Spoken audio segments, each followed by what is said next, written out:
햇사람의 딸들 중에서 아내를 취하면 나의 생명이 내게 무슨 재미가 있으리까. 이삭이 야곱을 불러 그에게 축복하고 또 부탁하여 가로되 너는 가나안 사람의 딸들 중에서 아내를 취하지 말고 일어나 밧단 아람으로 가서 너의 외조부 부두엘의 집에 이르러 거기서 너의 외삼촌 나반의 딸 중에서 아내를 취하라. 전능하신 하나님이 내게 복을 주어 너로 생육하고 번성케 하사 너로 여러 족속을 이루게 하시고 아브라함에게 허락하신 복을 내게 주시되 너와 함께 내 자손에게 주사 너로 하나님이 아브라함에게 주신 땅 곧 너의 우거하는 땅을 유업으로 받게 하시기를 원하노라.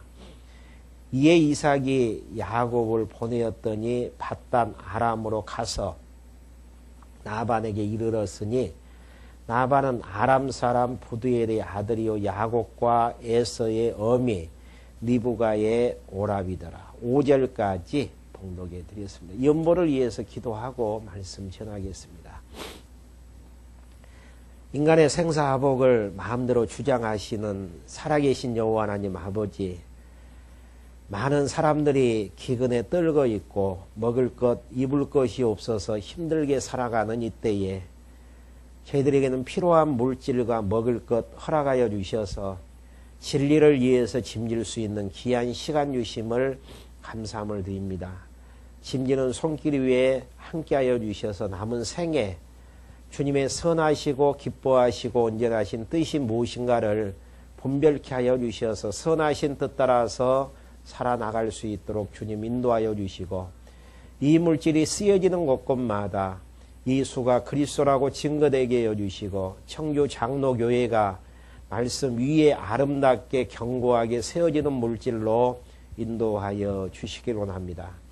이 시간에도 말씀을 듣기로 작정된 자들 다 불러 모아주신 줄 아오니 진리의 성령님께서 기록된 창세기의 말씀을 통해서 언약을 세우시고 전능하신 능력으로 언약을 성취해 가시는 여호와 하나님을 다시 한번 생각나게 하여 주심으로 그 여호와 하나님 바로 알고 경외해 나갈 때에 부족함이 없도록 인도해 주시옵소서. 예수 그리스도의 이름으로 기도했습니다. 아멘.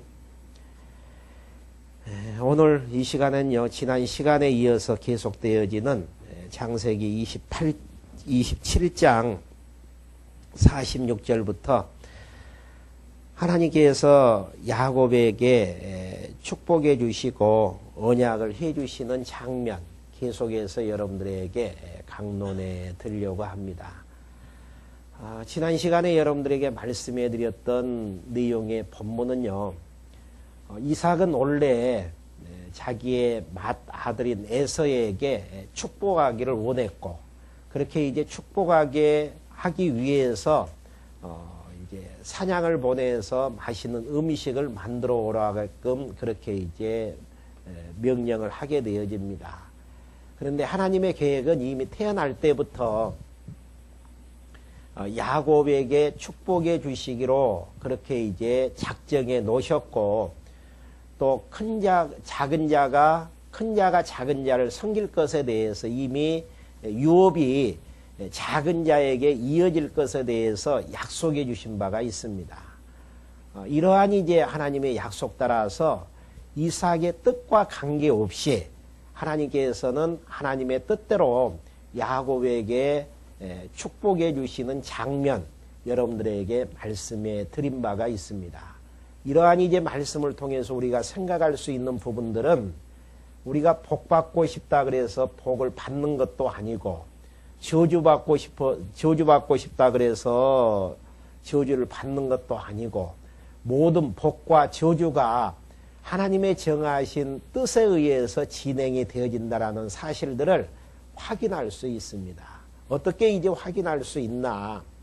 하나님께서 이삭 마음속에 자기 큰아들 에서에게 복을 내리려고 하는 마음을 가지고 있었기 때문에 하나님께서 그 눈을 멀게 만들잖아요. 이제 나이 들게 되어짐에 따라서 눈에 이제 시력이 흐려지게 되어지고 자식들도 이제 분간할 수 없는 그런 상황에 이제 이르게 해서 야곱에게 정하신 복을 하나님께서 허락하시는 장면입니다. 그래서 이제 기독교의 역사관은 사람들이 창조해 나가는 그런 이제 역사관이 아니고 정해진 역사관이기 때문에 하나님께서 정하신 뜻 따라서 그 일들을 성취해 가시는 직선적인 역사관이라고 우리가 이제 정의할 수가 있습니다. 사람의 선행이나 사람의 악행에 의해서 복이 취소되는 것도 아니고 복받을 일을 한다고 그래서 복이 내려지는 그러한 이제 하나님의 이 세상에서의 섭리가 아니고 하나님께서 이미 어머니 뱃속에서 잉태한 에서와 야곱의 길을 미리 말씀해 주시고 이 세상에 나오게 되어졌을 때 그 길 따라서 역사를 섭리해 가심으로 역사의 주관자는 이 세상에 힘센 자가 아니고 모든 역사를 창조하시고 섭리해 가시고 보존해 가시고 마지막 때가 되어지면은 심판하실 살아계신 여호와 하나님이라는 사실들을 지난번에 여러분들에게 말씀해 드린 바가 있습니다. 그 말씀의 연장선상에서 이제 에서가 자기의 복을 가로챘다라고 생각을 하기 때문에 야곱을 죽이려고 해요. 근데 야곱은 복을 받았고 그 복이 이제 계속 또 후대들에게 계승되기 위해서는 야곱이 죽을 때가 지금 시기가 아니 되어지죠. 그래서 하나님께서는 그 어머니 리브가를 통해서 야곱을 이제 보호케 하기 위해서 자기 외갓집으로 이제 보내게 되어지는 그러한 이제 섭리가 46절부터 이제 나오게 되어집니다. 한번 읽어가면서 하나하나 정리할 수 있도록 그렇게 하겠습니다. 27장 46절에 보시면은요. 리브가가 이삭에게 이르되 내가 햇사람의 딸들을 인하여 나의 생명을 싫어하거늘 야곱이 만일 이 땅의 딸들 곧 그들과 같은 햇사람의 딸들 중에서 아내를 취하면 나의 생명이 내게 무슨 재미가 있으리까. 이삭이 야곱을 불러 그에게 축복하고 또 부탁하여 가로되 너는 가나안 사람의 딸들 중에서 아내를 취하지 말고 일어나 밧단 아람으로 가서 너의 외조부 부두엘의 집에 이르러 거기서 너의 외삼촌 나반의 딸들 중에서 아내를 취하라. 전능하신 하나님이 내게 복을 주어 너로 생육하고 번성케 하사 너로 여러 족속을 이루게 하시고 아브라함에게 허락하신 복을 내게 주사 너와 함께 내 자손에게 주사 너로 하나님이 아브라함에게 주신 땅 곧 너의 우고하는 땅을 유업으로 받게 하시기를 원하노라. 이에 이삭이 야곱을 보내었더니 밧단 아람으로 가서 나반에게 이르렀으니 나반은 아람 사람 부두엘의 아들이요 야곱과 에서의 어미 리브가의 오라비더라. 그러니까 야곱의 어머니 리브가가 이제 깨를 한 가지 낸 거예요. 그 깨는 뭐냐면은 자기의 이제 그 장남이 그 야곱을 죽이려고 한다라는 그것을 이제 알게 되어졌었죠. 그래서 이제 야곱이 죽으면 안 되어지기 때문에 이 땅에 있으면은 이방인들하고 이제 피를 구할 수밖에 없기 때문에 자기 남편에게 이야기를 해서 자기의 이제 그 친정집으로 보내서 그곳에서 피를 구하면은 참 좋지 않겠는가. 이삭 입장에서도 거기에 이제 동의를 하게 되어지죠. 그러면서 하나님께서 이삭을 통해서 그에게 이제 축복하면서 자기의 이제 처갓집으로 이제 보내게 되어지는데요. 보내는 장면 속에서 3절에 보시면 전능하신 하나님이 내게 복을 주어 생육하고 번성케 하사 너로 여러 족속을 이루게 하시고 아브라함에게 허락하신 복을 내게 주시되 너와 함께한 내 자손에게 주사 너로 하나님이 아브라함에게 주신 땅 곧 너의 우거하는 땅을 유업으로 받게 하시기를 원하노라. 그러니까 아브라함에게 약속하셨던 그 3대 언약 자손을 주시고 가나안 땅을 허락해 주시고 또 그 나라에 이제 통치자를 세워서 다스리게 해 주시겠다라는 이 언약 중에서 지금 복을 주어서 생육하고 번성케 해 주시고 내가 우거하는 가나안 땅에서 살게 되어질 것이다라는 그 언약의 내용을 하나님께서 이삭을 통해서 복으로 허락해 주시는, 그러니까 성경에 나와지는 복, 축복이라는 개념은 하나님께서 이미 언약해 주신 내용이에요. 그 언약의 내용을 복으로 하나님께서 허락해 주신다라는 사실입니다. 그러니까 복을 주시는데 복을 주어 복 주시는 내용이 무엇인가? 생육하고 번성하고 하나님께서 허락하신 가나안 땅을 유업으로 받고 살게 되어질 것이다라는 사실이죠. 그러니까 우리가 이제 착각하면서 살지 말아야 될 내용은요, 우리가 원하는 복, 이렇게 되어졌으면 너무너무 복 받으면서 행복하게 살 수 있겠다, 이런 생각 속에서 하나님을 섬겨 나갈 때가 많단 말입니다. 그러면서 우리가 이제 생각하는 복에 대한 개념 자체가 육체적이고 물질적이고 현세적인 복입니다. 결국은 하나님의 뜻, 하나님의 언약의 내용들을 받고 살아나가는 그 내용들을 바라보는 쪽이 아니고 우리의 이제 욕망, 부족한 부분들이 채워지기를 바라는 이러한 이제 복의 이제 개념 속에서 우리가 접근하게 되어지고 하나님을 잘 섬기고 경외하다 보면은 하나님께서 나의 경외심을 보시고 나에게 이러한 복들을 주셔서 육체적으로 물질적으로 우리가 살고 있는 이 땅에서 남들보다 더 부유한 상태에서 잘 살게 되어질 것이다. 이러한 복으로 성경적인 복을 오해하는 경우들이 있습니다. 근데 이삭을 통해서 하나님께서 야곱에게 축복하시는 내용은 생육하고 번성하는 복이에요. 가나안 땅에서 살아가는 복이라는 이야기입니다. 이러한 내용이 신약시대 때 예수 그리스도를 통해서 우리에게 영적으로 주어주셨는데 생육하고 번성하는 복이 무엇입니까? 예수가 그리스도라는 복음의 씨앗이 우리 마음속에 떨어져서 우리가 중생하고 거듭나서 하나님의 백성으로 생육하고 번성하는 이러한 이제 복을 받게 되어지는 그 복을 이야기하는 부분이에요.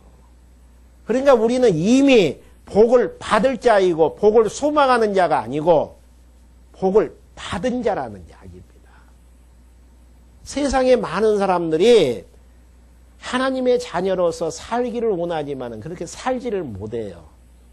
근데 우리는 구하지도 안 했었고 생각지도 안 했는데 이미 우리가 창세전 그리스도 안에서 선택을 받게 되어졌었고 때가 되어지며 2000년 전에 예수 그리스도를 이 땅에 보내주셔서 십자가에 죽게 하셨고 우리를 의롭다고 하시기 위해서 부활시켜 주셔서 때가 되어지며 또 성령을 보내셔서 예수님을 믿게 하셔서 하나님의 백성으로 성장하면서 살게 해주셨다라는 이 사실, 이게 신약에서 우리에게 허락하셨던 복이라는 이야기입니다.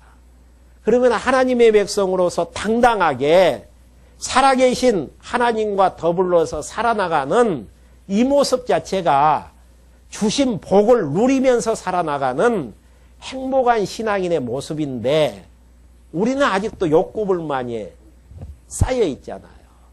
그래서 주신 복을 누리면서 살아나가기보다는 진짜 육체적이고 물질적인 그런 복들을 그리워가면서 참 가난하게 빈곤하게 살아나가는 우리의 모습들. 사도 바울은 가진 것 없었지만 부유한 자라고 고백을 하고 있습니다. 부유한 자이기 때문에 하나님 앞에서 당당하게 모든 것들을 버려버리고 살아나갔던 사도 바울의 고백들.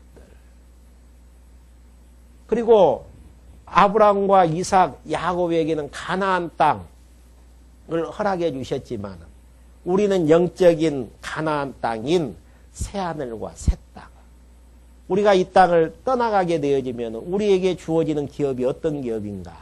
내세에 주어지는 기업이 눈물도 없고 고통도 없고 죽음도 없고 병든 것도 없고 아픔도 없는 새하늘과 새 땅을 기업으로 받을 수 있는 자격을 허락해 주셨다라는 사실이에요.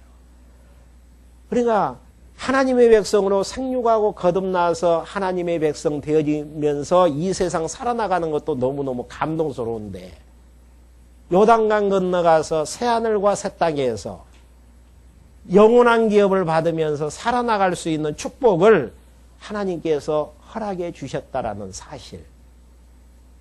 그러니까 이 세상에서는 가진 것 없지만은 행복하면서 살 수 있는 이유가 여기에 있다라는 것입니다. 근데 우리는 받은 복을 헤아리면서 하나님 앞에 감사하고 찬송하면서 살아나가기보다는 그냥 다른 사람보다 육체적이고 물질적인 부분에서 부족한 부분에 대해서 힘들어하고 고통스럽게 살아나가는 부분들. 어떻게 신앙생활 하는 게 가장 행복하게 신앙생활을 잘하는 부분인가? 주신 복 누리면서 사는 거예요. 그러다 보면 물질적으로는 부족하지만은 마음은 풍부하고 부자지 않아요. 그래서 사랑의 희생이 가능하고 상대방의 짐을 질 수도 있는 부분이고 진리를 위해서 우리의 인생을 걸 수도 있는 게 마음이 부유한 데에서 다른 말로 하면 행복하고 만족한 데서 가능하다는 이야기예요. 어떻게 가능한가? 선택한 백성이기 때문에 하나님께서 이미 복을 허락해 주셨다라는 사실들이 인정해 주면은 누리면서 살 수 있는 거라는 이야기입니다.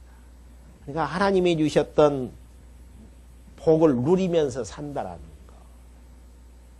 참 이게 정말 아름다운 신앙생활의 모습들이죠. 사도 바울은 그런 복을 소유했기 때문에 에베소 내용들을 기록을 하면서 첫 마디가 찬송하리로다. 왜 찬송해야 되는가? 옥중에 갇혀서 에베소서를 쓰게 되어지거든요. 뭐가 좋아서 찬송이 나오겠습니까? 저 자신만 같아도 하나님 이럴 수가 있습니까? 내가 주를 위해서 모든 것 버려버리고 예수가 그리스도라고 복음을 증거하고 있는데 나를 옥중에 여십니까? 하나님 너무하십니다. 이렇게 이야기할 수도 있어요. 근데 찬송하리로다. 바울은 어느 관점에서 찬송이 터지게 되어지는가? 창세전 그리스도 안에서 선택해 주셨고 예수 그리스도 보내셔서 우리를 구속해 주셨고 성령 하나님 보내셔서 우리를 인쳐 주셨고 교회의 머리로 예수 그리스도를 세워주셔서 우리를 다스려 주시고 인도해 주시는 그 사실들이 너무 하나님 앞에 감사하다 보니까 찬송하자라는 이야기예요. 자기 자신도 찬송하고 에베소 교인들 위해서 찬송할 것에 대해서 복을 누리고 있는 모습들이잖아요.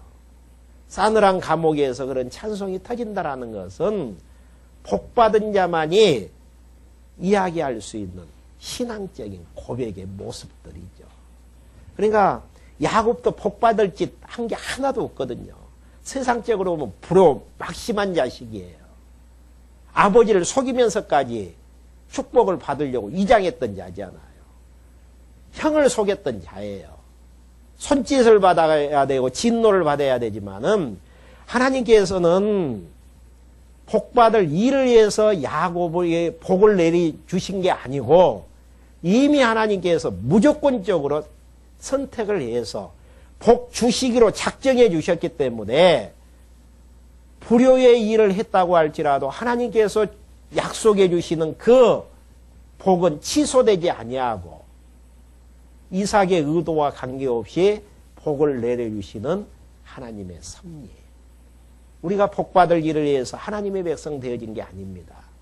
사도 바울은 자기 자신을 하나님 앞에서 정리할 때에 죄인 중에 개수라고 고백합니다. 죄인 중에서 두목이라는 이야기예요. 하나님을 믿으면서도 선한 일을 하고 싶지만은 오라 나는 공고한 사람이라 누가 나를 사망의 몸에서 건져내랴.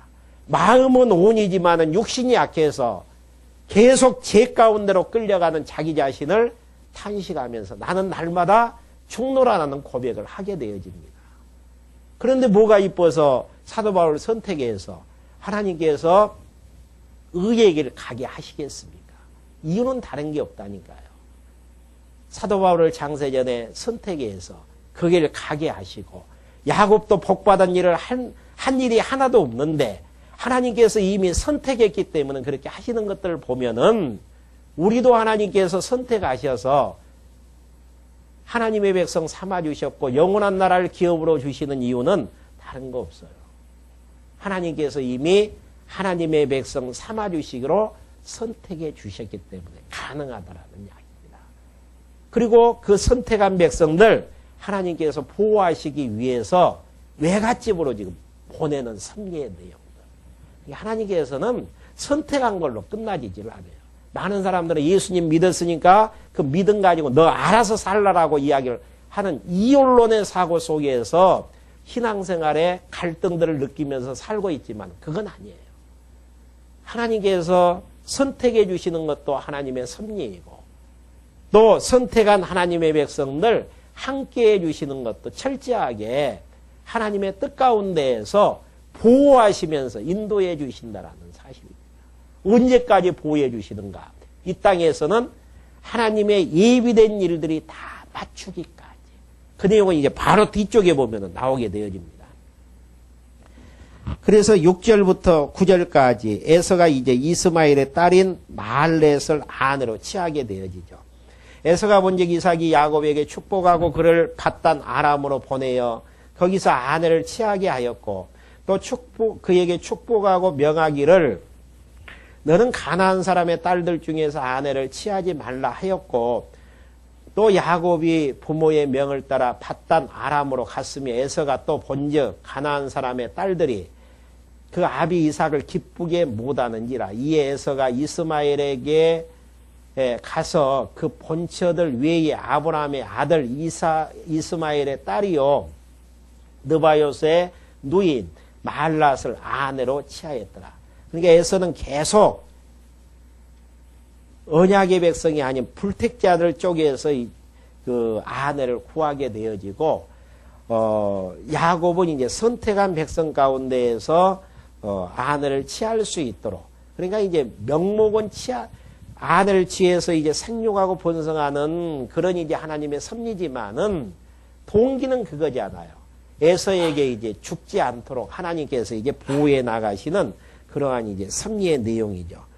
그런 가운데에서 10절부터 15절까지 야곱이 에가로 갔다가 꿈에 여호와께 언약을 받게 되어지는 직접 이제 여호와 하나님께 언약을 받게 되어지죠. 야곱이 브엘세바를 떠나 하란으로 향하여 가더니 한 곳에 이르러 해가 진니라. 거기서 유숙하려고 그곳에 한 돌을 치하여 베개하고 거기에 누워 자더니 꿈에 본즉 사닥다리가 땅 위에 섰는데 그 꼭대기가 하늘에 닿았고 또 본즉 하나님의 사자가 그 위에 오르락 내리락 하고 또 본즉 여호와께서 그 위에 서서 가라사대 나는 여호와니 너의 조부 여호와의 아브라함의 하나님이요 이삭의 하나님이라 내 누운 땅을 내가 너와 내 자손에게 주리니. 그러니까 구약시대 때는요 하나님 자신이 이제 하나님 자신을 계시하는 방법 자체가 꿈을 통해서도 계시하게 되어지고 여러 이제 뭐 천사를 통해서 등등 이러한 이제 그 어떠한 것들을 통해서 이제 계시하게 되어지는데요. 여기에서는 이제 계시하는 형상 자체가 사닥다리 모습을 통해서 여호와의 하나님의 사자가 이제 오르락 내리락하는 모습을 통해서 하나님의 모습들을 이제 드러내게 되어집니다. 그러면서 이제 첫 마디가 그거예요. 13절 이제 하반절에 보시면은 나는 여호와니. 하나님 자신을 이제 소개하는 이 호칭 자체가 참 중요하죠.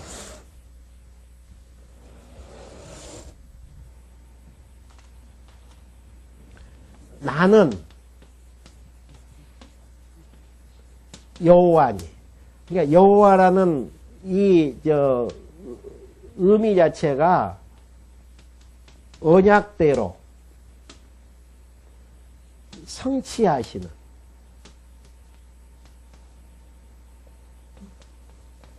이런 의미를 가지고 있어요. 그러니까 야곱 너에게 이삭을 통해서 축복해 줬고 또 내가 지금 축복해 줄 테인데 너에게 허락하셨던 이 언약의 앞부분에서 복이라 그랬죠. 네. 이 복 내용을 성취하시는 분이라는 거. 네. 그러니까 얼마나 야곱 입장에서는 힘이 나겠어요.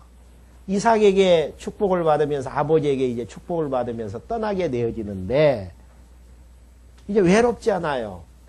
고독한 길로 이제 자기 혼자서 이제 그 길을 가야 되는데 참 외로운 길을 이제 걸어가야 되는 나그네 생활을 하게 되어져야 되는데 나는 여호와라는 사실. 대단한 약이고 야곱에게는 대단한 힘을 줄 수 있는 내용입니다. 야곱 너에게 언약하셨던 내렸던 이 복을 이루시는 나다는 이야기. 그러니까 이 여호와라는 의미 자체 우리가 기도할 때마다 천지 만물을 창조하신 여호와 하나님 이렇게 이제 우리가 호칭할 때가 많잖아요. 하나님이라는 호칭을 할 때도 있고 여호와라는 호칭을 할 때가 있는데 여호와라는 의미 자체가 언약대로 성취하시는 여호와시라는 이 여호와가 어떻게 하는가? 23절 하반절에요. 너의 조부 아브라함의 하나님이여 이삭의 하나님이라 너 누운 땅을 내가 너와 내 자손에게 주며 그러니까 가나안 땅 베들레헴은 가나안 땅이거든요. 그 가나안 땅을 너에게 주고 14절 내 자손이 땅의 티끌과 같이 되어서 동서남북에 편만할지며 여기에서 내 자손이라는 이야기예요. 야곱의 자손이라는 이야기입니다. 그러니까 야곱은 지금 총각이에요. 결혼을 지금 안 했단 말입니다. 그러면 야곱의 자손이 동서남북 티끌과 같이 편만하게 되어진다면은 결혼을 해서 자녀를 낳기 전까지는 야곱은 절대 죽을 수 없다라는 이야기예요. 그 일을 이루시는 내가 여호와라는 사실이에요. 너 절대 예비된 일들이 예비된 복이 이루어지기 전까지는 너 죽지 아니한다. 지금 그 이야기죠. 그러면서 이제 구체적으로 15절의 이야기죠. 내가 너와 함께 있어. 내가 어디로 가든지 너를 지키며. 왜 지켜야 되는가? 하나님이 여호와시기 때문에. 약속이 어긋나져 버리면 하나님 여호와 될 수 없어요. 복 내리면 못합니까? 복 받지 못하면은 하나님은 여호와가 될 수가 없고 여호와라는 이름에 먹칠이 될 수밖에 없잖아요. 그렇기 때문에 내가 너에게 복을 내리기로 약속해 주셨기 때문에 내 이름을 걸고 어디로 가든지 너와 함께하고 또 뒤에 너를 이끌어 이 땅으로 돌아오게 할지니라. 비록 형의 칼날을 피해서 너가 외갓집으로 가지만은 다시 함께해서 돌아오게 해주시겠다. 그러면서 내가 허락한 것을 다 이루기까지 약속해 주시고 축복해 주셨던 예비된 일들을 다 이루기까지 너를 떠나지 아니하리라 하시니라. 야곱은 힘이 날 수밖에 없죠. 그러니까 우리가 힘을 얻을 수 있는 방법은 다른 거 없습니다. 언약 백성의 편에 하나님이 함께해 주시고 우리의 길 하나님께서 인도해 주시며 하나님께서 우리 이 땅에서 살면서 예비된 일 다 마치기 전에는 절대 우리의 생명 거두어 가지 아니하시고 우리 보호해 주시고 함께해 주신다라는 이러한 사실들이 믿어지면은 마음 평안해요. 그러니까 우리는 이 환경 되어졌으면은 참 편안하겠다 그렇게 생각할 때가 많거든요. 이렇게 됐으면은 참 좋겠다, 참 행복하겠다 이렇게 생각할 때가 많지만은 성경에서 평강이라는 것은 어떨 때 평강이 있고 힘이 솟아나는가? 하나님이 나와 함께해 주신다라는 사실, 하나님이 나와 동행해 주시고 있다라는 사실, 어디로 가든지 하나님께서 허락하신 일을 다 이루기 전까지는 절대로 하나님 나의 곁을 떠나지 아니하신다라는 사실이 믿어지는 데에서. 그러면은 안 믿어지면은 불행하게끔 되어 있어요. 안 믿어지면은 걱정 근심 속에서 살아나갈 수밖에 없는 거라는 이야기입니다. 외갓집으로 피신 가는 게 뭐 좋아가지고 찬송하면서 갈 수 있겠습니까? 감사하면서 갈 수 있겠습니까? 지금 칼날을 피해서 호론단신 혼자 지금 부모 집을 떠나서 지금 가는 입장인데, 그래도 하나님께서 하나님의 예비된 뜻을 이루기까지 너와 함께 해주실 것 같고 너를 절대 떠나지 아니하겠다. 이러한 약속들은 구약 성경의 언약 백성들하고 막 선배들하고 계속 하나님이 약속이에요. 여호수아서 1장 2장만 봐도요. 두려워 떠는 모세에게 이제 지도자의 바톤을 받아가지고 요단강을 건너가야 되는 여호수아 떨릴 수밖에 없잖아요. 하나님께서 힘 주시는데 가라, 내가 너와 함께 해주시겠다. 그리고 함께 해주시는 증표들을 보여줘요. 2명의 정탐꾼이 정탐하고 돌아왔는데 간담이 녹는다라는 이야기를 하게 되어집니다. 확증까지 보여준단 말입니다. 우리가 가는 길 혼자 가는 길 아닙니다. 우리가 걸어가는 길 외롭고 고독한 길 아니. 왜? 하나님이 나와 함께 해주시는 길이기 때문에. 마지막 영원한 나라를 기업으로 받을 때까지 하나님이 우리를 붙들어 주시고 가게 하시는 길이기 때문에. 그러면 왜 광야 같은 세상을 통과해야 되는가? 그 과정 겪게 하면서 하나님이 여호와 되심을 우리에게 배우게 하시려는 하나님의 섭리이기 때문에.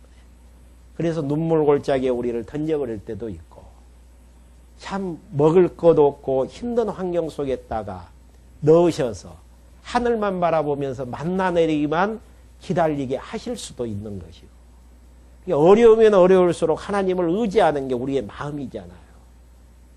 근데 형통해지면 형통해질수록 하나님을 잊어버리고 사는 게 인간의 본성이란 말입니다. 그걸 하나님께서 너무너무 잘 아시기 때문에 적당한 우리의 믿음의 적당한 선에서 우리의 감당할 만한 믿음의 분량만큼 어려움도 주셨다가 형통함도 주셨다가 조금 형편을 풀려주셨다가 어렵게 해주셨다가 그래서 기도하게도 하고 찬송케도 만드는 것이고 우리의 믿음의 분량만큼 그렇게 하나님께서 해나가신다는 이야기예요.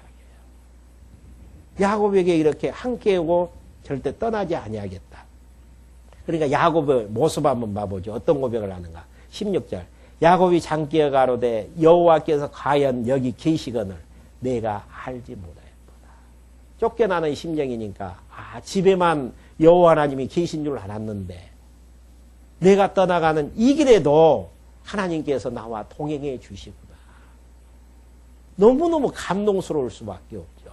이에 두려워하여 가로되 두렵도다 이곳이여 다른 것이 아니라 이는 하나님의 전이요 이는 하나님의 문이로라 하고 야곱이 아침에 일찍이 일어나 베개하였던 돌을 가져 기둥을 세우고 그 위에 기름을 붓고 그곳 이름을 베델이라 하였더라. 베델이라는 그 의미 자체는 하나님의 집이라는 의미죠. 하나님이 계시는.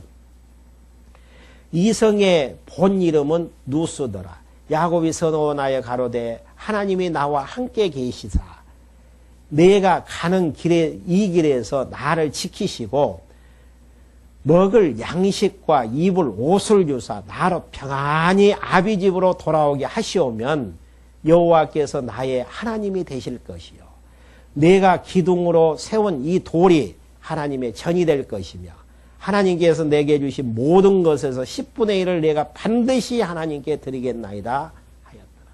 이 서약은 이루어질 수밖에 없죠. 그리고 솔로몬 시대 때 실제로 이루어지는 장면들 하나님이 하시는 이야기예요. 하나님께서 한번 선택한 하나님의 백성들 절대 버리지를 않습니다. 함께 하셔요. 그리고 하나님께서 다시 본향으로 돌아갈 때까지 하나님께서 지켜주신다는 거. 이 사실을 사도 바울은 알잖아요. 그래서 모든 만물이 주에게서 나오고 주로 말미암고 주에게로 돌아간다라는 사실. 왔던 곳으로 돌아가요. 그러니까 장례식 때 누구누구가 돌아가셨다. 물론 죽었다라는 의미보다는 넓혀서 이제 우리나라 이제 국문학으로 이제 봤었을 때 넓힘의 이야기인데 저는 그 의미 해석을 돌아갔다라는 거. 왔던 곳이 있으니까 다시 그곳으로 간다라는 의미가 되어지는 거잖아요. 하나님께서 영혼세계에서 이 땅에 우리를 보내셨고 이 세상에서 정해진 기간 7, 80년, 90년 살다가 하나님께서 우리를 불러주시면은 다시 왔던 곳으로 본향으로 돌아가게 되어지는.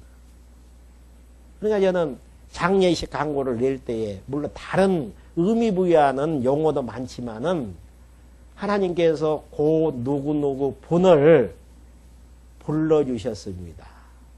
몇 월 며칠 불러주셨습니다. 하나님이 부르니까 우리가 이 세상에서 영원한 본향으로 가는 것 아니겠습니까? 그러니까 하나님께서 우리를 이 땅에 보내셨고 다시 가게 불러주실 때까지 보호해 주시고 인도해 주신다라는 거. 그러니까 환경 탓해서는 안 돼요. 내 믿음이 없어서 그런다라고 이야기를 해야 됩니다. 불신앙 때문에 그런다라고. 신앙의 구약의 선배들, 좋은 환경에서 사는 신앙의 선배들이 거의 없어요. 신약의 선배들은 부유한 가운데서 살았는가, 형통한 가운데서 살았는가. 수요일 날, 우리가 주일 오후 시간에 사도행전 내용 배우고 있지만은 사도 바울의 가는 길을 보면은 가는 곳마다 환난과 핍박이 기다리는 그곳이었단 말입니다. 왜 그렇게 하나님께서 해 나가시는가? 하나님이 하신다라는 사실을 배우고 알게 해서 그 하나님 영원한 기업 허락해 주셨을 때 찬송하면서 영원토록 그분 섬기게 하시려는 하나님의 섭리의 내용이죠. 그러니까 성경 보면은 하나님도 좋고 우리도 좋은 방법은 형통케 하시면 좋잖아요. 근데 형통이라는 의미가 내 뜻대로 되어지는 게 형통이 아니고 하나님의 뜻대로 되어지는 게 형통이라니까요. 이거 용어 정리 잘 하셔야 돼요.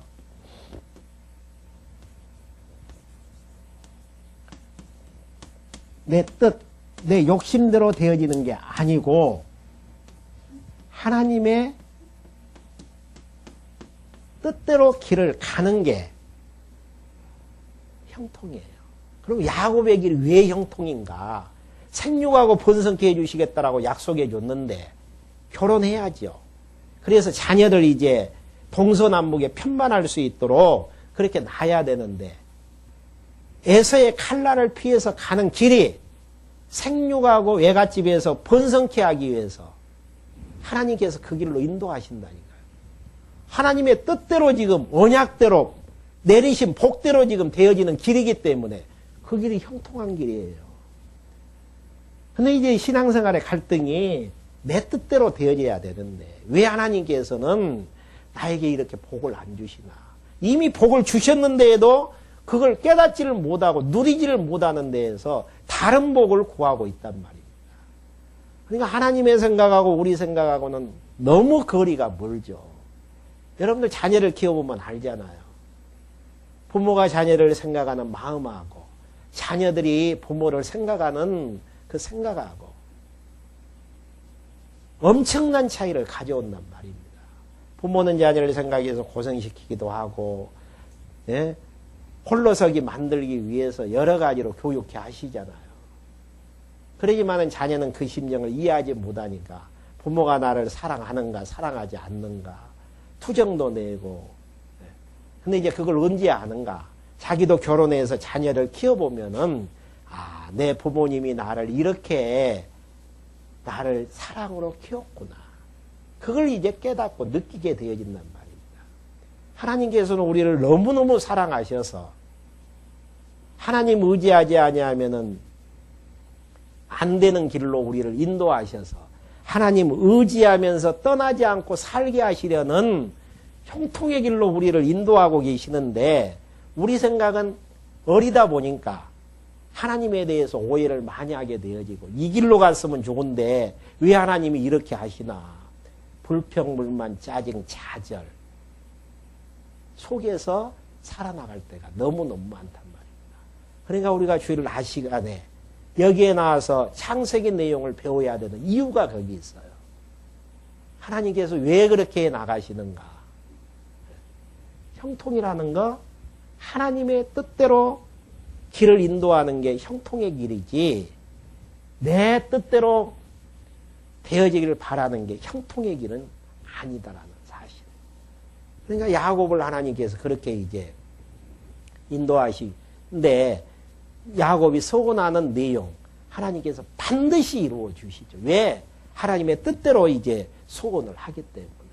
약속이 있는데 약속대로 되어지면 하나님 이렇게 하겠나이다. 그건 못하겠습니까? 역사는 여호와 선하신 뜻대로 지금 섭리되고 있는데요. 그러니까 뭐 세상이 복잡하고 이 세상이 이래서는 안 되고 저도 이제 그렇게 순간적으로 이야기할 때가 있거든요. 근데 하나님 편에서는 아주 계획된 대로 질서 있게 역사가 지금 잘 섭리되고 있어요. 망해야 될 국가들은 망할 징조를 보여주시고 흥해야 될 국가들은 또 그 가운데에서도 흥하는 징조를 보여주시면서 길을 인도해 주시고 개개인도 마찬가지죠. 하나님이 정하신 뜻 따라서 아주 질서 있게 잘 진행이 되고 있단 말입니다. 근데 우리의 기준에서는 지금 복잡하죠. 이렇게 돼서는 안 되는데 저렇게 돼야 되는데 만약에 65억의 인구가 자기 뜻대로 되기를 바라고 하나님이 그 기도 들어주신다면은 지구는 폭발해버릴 거예요. 복잡하고 진짜 혼란스럽죠. 한 분의 뜻대로 되어져야만이 질서 있게 움직인다니까. 그 한 분은 누구신가? 천지만물을 창조하시고 살아계셔서 역사를 뜻을 정하시고 섭리해 가시는 그분 뜻대로 되어져야만이 창조된 게 일정한 하나님의 뜻 가운데서 섭리되어지고 마지막 날 때가 되어지면은 새하늘과 새 땅이 도래되어지는 하나님의 뜻대로 되어져야 된단 말입니다. 그러니까 우리의 생각도 다 바뀌잖아요. 초등학교 다녔으면 이랬으면 참 좋겠다. 중학교 때는 이랬으면 좋겠다. 또 직장 생활할 때는 이랬으면 좋겠다. 결혼해서 가정을 이루면 이랬으면 좋겠다. 우리의 생각도 계속 바뀌어요. 만약 우리 뜻대로 하나님이 해주신다면 정신없으시죠. 한두 사람도 아니시고. 하나님 우리 뜻을 무시하신다니까요. 철저하게 하나님의 뜻 가운데로 인도하시는. 그러면서 이제 29장으로 넘어가서요. 29장부터는 이제 야곱의 복과 언약이 성취되어지는. 그러니까 앞부분 지난 시간하고 지금까지 이야기했던 내용이 하나님께서 야곱에게 복 주시고 언약을 세우시는 내용이거든요. 그 내용이 실제로 야곱이 애갓집에서 하나님께서 여호와이시다라는 사실들을 확인하게 만드는 섭리예요.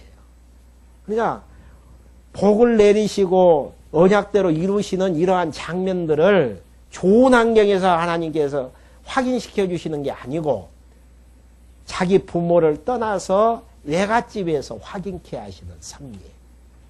한번 봐보죠. 먼저 1절부터 15절까지 야곱이 우물 곁에서 라반의 딸 라헬을 만나 입맞추게 되어지죠. 야곱이 발행하여 동방 사람의 땅에 이르러 본즉 들에 우물이 있고 그 곁에 양 세 떼가 누웠으니 이는 목자들이 그 우물에서 물을 양떼에게 먹임이라. 큰 돌로 우물 아구에 덮었다가 모든 떼가 모이면 그들이 우물 아구에서 돌을 옮기고 양에게 물을 먹이고는 여전히 우물 아구 그 자리에 돌을 덮더라. 그 당시만 하더라도 참 목축업을 하는 사람들에게는 우물이 이제 생명수나 마찬가지죠. 사업하는 분들이 이제 자금 조달이 이제 생명처럼 여기는 것처럼 그 당시만 해도 이제 그 우물이라는 게 참 중요한 위치를 차지하게 되어지고요. 또 많은 사람들이 이제 그곳에 와서 이제 물을 이제 길를 수 있는 데인데 하나님께서 이제 우물가로 이제 인도해 주시죠. 야곱이 그들에게 이르되 나의 형제여 어디서로뇨 그들이 가로되 하란에서로라. 야곱이 그들에게 이르되 너희가 나홀의 손자 나반을 아느냐 그들이 가로되 아노라. 야곱이 그들에게 이르되 그가 평안하냐 가로되 평안하니이라. 그 딸 라헬이 지금 양을 몰고 오느니라. 야곱이 가로되 해가 아직 높은즉 짐승 모일 때가 아니니 양에게 물을 먹이고 거기서 뜯기라. 그들이 가로되 우리가 그리하지 못하겠노라. 때가 다 모이고 목자들이 우물 아구에서 돌을 옮겨야 우리가 양에게 물을 먹이느니라. 야곱이 그들과 말하는 중에 라헬이 그 아비의 양과 함께 오니 그가 그의 양들을 침이었더라.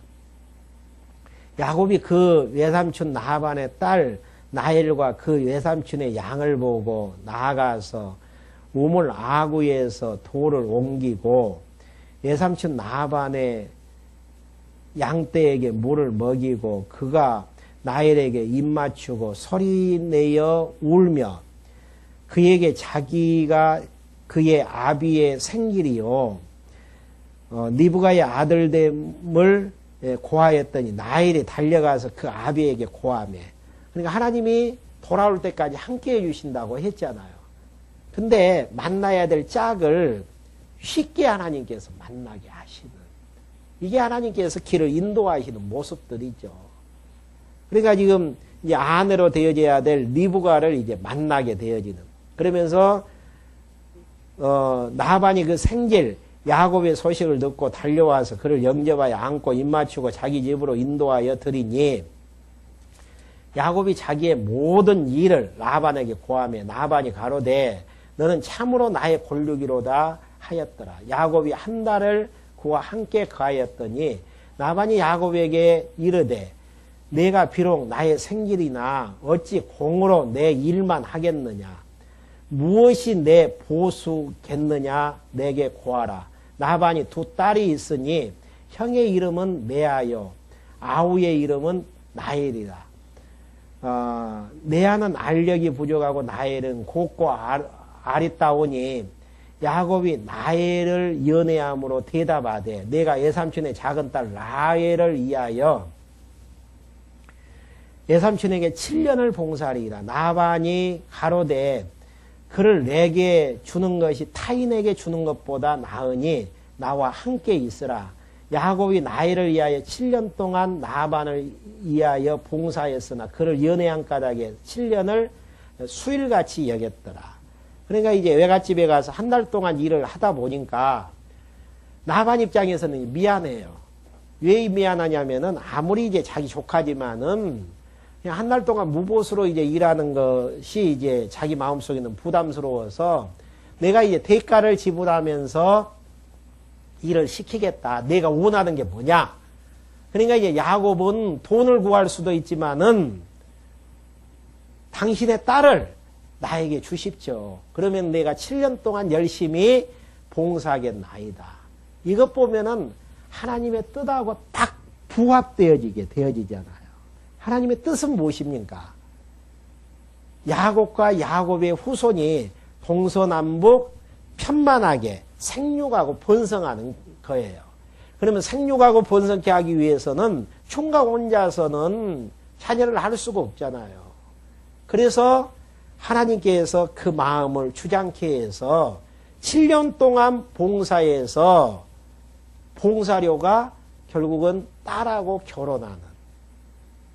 그러니까 하나님께서는 형통한 길로 마음도 주시고 환경도 조성하셔서 인도하신다는 사실입니다. 돈 벌어오면 못하겠습니까? 생육하고 번성하는 복을 하나님께서 허락해 주시기 위해서는 아내를 얻어야 되는데 7년 고생한 대가로 아내를 이제 나이를 자기 아내로 이제 주기를 이제 바라게 되어지는 하나님의 뜻대로 이제 구하게 되어지죠. 그렇게 해서 21절부터 30절까지 야곱이 라헬에게 속은 후에 다시 라헬을 위해서 라반에게 속은 후에 라헬을 위해서 또 7년을 봉사하게 되어지는, 참 쉽게 안 줘요. 하나님께 사실은. 한번 읽어보죠. 야곱이 라반에게 이르되 내 기한이 찼으니 내 아내를 내게 주소서. 내가 그에게 들어가겠나이다. 라반이 그곳 사람을 다 모아 잔치하고 저녁에 그 딸 레아를 야곱에게로 데려가며 야곱이 그에게 들어가니라. 라반이 또 여종 실바를 그 딸 레아에게 시녀로 주었더라. 야곱이 아침에 레아 보니 레아라.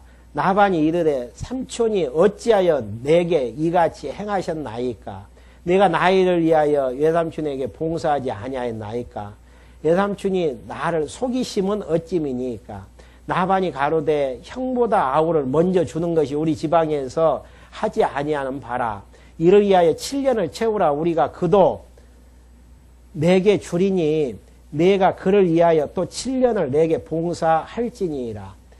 야곱이 그대로 하여 그 7일을 채우매 라반이 또 딸 라헬도 그에게 아내로 주고 라반이 또 그 여종 비라를 그 딸 라헬에게 주어 시녀가 되게 하매 야곱이 또한 라헬에게로 들어갔고 그가 레아보다 라헬을 더 사랑하고 다시 7년을 라반에게 봉사하였더라. 그러니까 7년 동안 약속했으면은 하나님께서 그냥 사랑하는 라헬 주면은 너무너무 좋겠잖아요. 근데 하나님이 하시는 일 보면은 그렇게 절대 하시지를 않는단 말입니다. 만약에 라헬을 7년 동안 수고해서 얻었다면은, 아내로 얻었다면은 내가 7년 고생해서 얻었더라고 할 거예요. 하나님이 싫어하는 게 내가 했다라는 것을 가장 싫어하셔요. 하나님이 하셨다라는 이야기를 그 입에서 이제 나오게끔 하시거든요. 그래서 일들을 또 다시 7년을 채워서 일하게 또 만들어서 이제 두 아내, 레아하고 라헬을 함께 얻게 만드시는. 하나의 아내 속에서 자녀를 나오게 하는 것보다는 더 많은 이제 아내. 그러니까 인간적으로 보면은 도저히 용납될 수 없는 부분들이죠. 또 야곱의 욕심이기도 하고요. 하나님의 뜻이다 하고 레아하고 또 결혼해서 한 부인 얻고 살 수도 있겠잖아요. 근데 우리 관점에서는 도덕적이고 윤리적인 관점에서는 용납이 안 되어지는 부분인데 하나님께서는 우리의 보편적이고 상식적인 선을 떠나 하나님의 뜻대로 역사를 섭리하신다는 사실이죠. 그런 부분들이 앞에서도 나왔잖아요. 야곱이 불효하고 형을 속였는데에도 약속하신 복, 윤리적이고 도덕적인 선을 넘어서 하나님의 뜻대로 역사를 섭리해 가시는. 그러니까 우리가 성경을 봤을 때에 도덕적이고 역사적인 관점에서 성경을 보다 보면 여러 군데서 걸려가지고 넘어질 수밖에 없어요. 자유주의 신학자들이 성경을 보다 보면은 도저히 이렇게 할 수는 없다. 예를 들어서 우리는 우리 죄를 위해서 독생자의 아들 예수 그리스도를 보내주셔서 십자가에 죽게 하신 그 사실이 너무나 감동스럽고 감사하고 찬송거리가 되어지는데 자유주의 신학자들은 어떻게 자기 아들을 십자가에 죽게 해서 죽는 그 순간에도 로마 군병들을 진노하지 아니하고 아버지로서 그렇게 보고 있을 수 있겠는가? 자유주의 신학자들의 상식적이고 합리적인 사고 속에서는 가능한 부분이잖아요. 또 그런 이야기에 많이 넘어가서 하나님은 사랑의 하나님이 아니다. 그리고 구약시대 때 봐도 가나안 땅 점령할 때에 아이들, 여자들 관계없이 다 죽이라고 했거든요. 어떻게 사랑의 하나님이라면 그렇게 할 수가 있겠는가.